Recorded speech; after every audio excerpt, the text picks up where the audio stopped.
Hi, this is KCC again in yet another session to share some ideas on money and wealth with you all. Now, many of you know that I was working with Robert Kiyosaki before he wrote the book Rich Dad Poor Dad.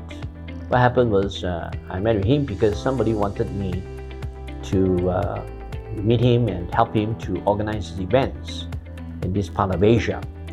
So I got involved. That was before he wrote the book Rich Dad Poor Dad, and well, it's just another American coming to this part of the world to share some ideas. But then there's something different about Rob. I mean, the topic that he's training on at that time is pretty unusual. He's talking about money, he's talking about wealth, he's talking about how to become rich, which is not a topic in the 1990s in this part of the world. So it attracted a lot of people and it was quite interesting. And my role was to organize these events. And naturally, I sit at the back and listen to him, and I got totally mesmerized by some of these wonderful ideas. Some of these are so powerful. And at the end of the day, as I worked with him and kind of followed him around and was able to ask him questions relating to his topic, the learning is very powerful. It helped me change my mindset. It changed the way I do my business. It changed the way I live my life. So when I was asked what are the 5 best lessons about money and wealth and income I learned from Robert, it was quite easy for me to come up with 5 things that has impacted me in how I run my business, how I run my financial life, and how I help other people in this area as well. The first thing I learned about money from Robert is the concept of becoming financially literate. A large proportion of people out there actually have very low financial literacy. And he used to talk about the difference between IQ and EQ. EQ obviously is emotional intelligence, IQ is academic intelligence, and he pointed out that people are successful not because of IQ, but more because of the EQ. But further than that, even if they are successful on that area, but in terms of being financially well managed, there's another intelligence, and as he called it, financial intelligence, or in his language, FQ. And he pointed out in his diagram on cash flow quadrant that the people on the E and the S are basically better in the IQ.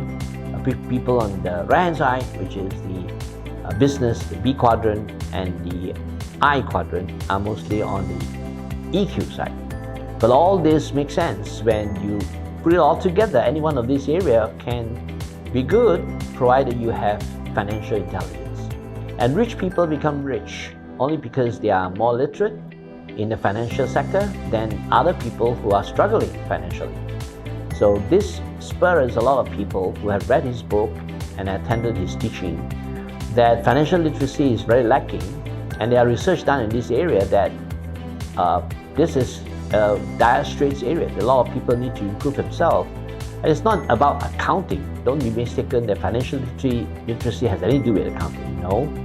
It's about knowing your financial state, knowing how you make your money, knowing where your money goes to, and understand how money is made and how income are created. And there are a lot of people who lack this knowledge. You know, he said something very powerful. He said that you can make as much money as you want, but as long as you spend more than you earn, you will always be poor. And that's a powerful statement. And there are people who are having very good income but are still poor. Hi, this is KCC, and thank you for coming to the session. And there are lots and lots of valuable information that I'm providing here. So don't forget to subscribe to this channel right now. Below, press the button, and you will constantly be given all this very important information that has great impact on you. The second lesson I want to talk about is the lesson about multiple sources of income. And the idea here, which I have taken on and expanded tremendously, was the idea that nobody, absolutely nobody, should have only one source of income, because it doesn't make sense. It's like having a house and you have only one pillar, and you put your family in, your spouse, your children, your dog, your cat, your goldfish, and everybody is inside one house with one pillar, and you're supporting the entire well-being of a family on one single income source is foolish, in my opinion. So everybody should have more than one source of income. But very often this gives rise to a lot of misunderstanding, that people thought that multiple sources of income means you must have multiple jobs, which is not the case. You can't possibly have multiple jobs, because jobs invariably refer to making money, spending time. And time is limited. So you can't possibly have multiple jobs because you have limited time. And therefore, it's important for us to understand what other income source that does not require time. And there are many: investment income, rental income, passive income, all that.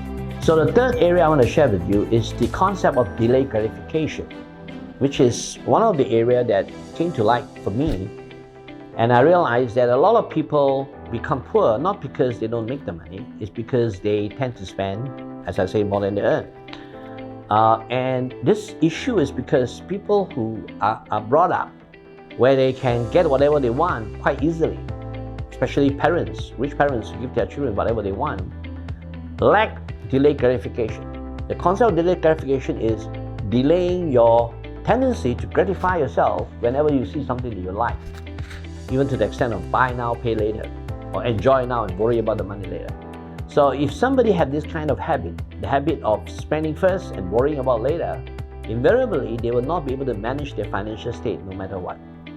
And the saying goes, rich people buy luxuries last, while the poor and the middle class buy luxuries first. They worry about it later and they enjoy themselves first. As a result, they're only financially strapped and financially challenged. So delayed gratification is an area which is decreasing with the young generation.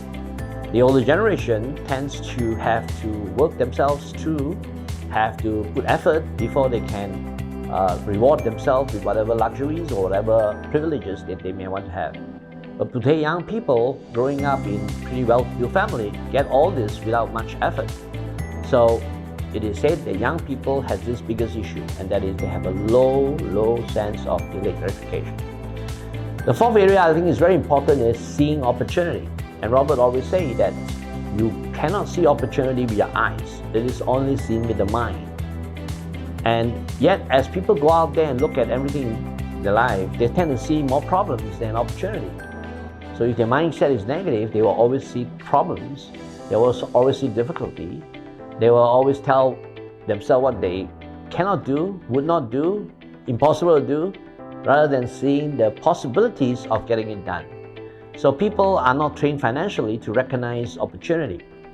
And the mindset issue is one where you expose yourself, you educate yourself, you learn more, as I did from Robert, enable me to see things that I did not see in the past.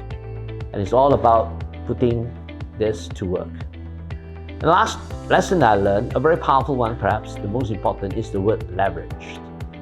And that comes from a realization that you cannot do everything by yourself. It's not possible. And for us to go far and be able to achieve a lot, you realize that we are all limited in terms of capacity, limited in terms of our talent, limited in terms of our capability. So leverage is to realize that you can't do everything by yourself, and therefore it's important to leverage on others. Meaning you have to find people who can do what you cannot do and who have what you don't have. And the second part is, once you find these people who have what you don't have and can do what you can't do, the next thing you need to do is to be able to get them to work with you. This is the challenging part. Finding the person is one part of it, but getting them to be willing to work with you is another. That's where you need interpersonal skills. That's where you need the skill of learning how to build connections, and very importantly, trust, which is often lacking in today's society. So how you're able to do that is something that we all need to learn. It's not something that you can just pluck from the air naturally. So there are value in learning, and I want to suggest that you continue learning, and I have a lot more to share with you in this particular channel. And I want to welcome you to continue to subscribe to this channel for more lessons on these areas. Thank you very much. This is KCC.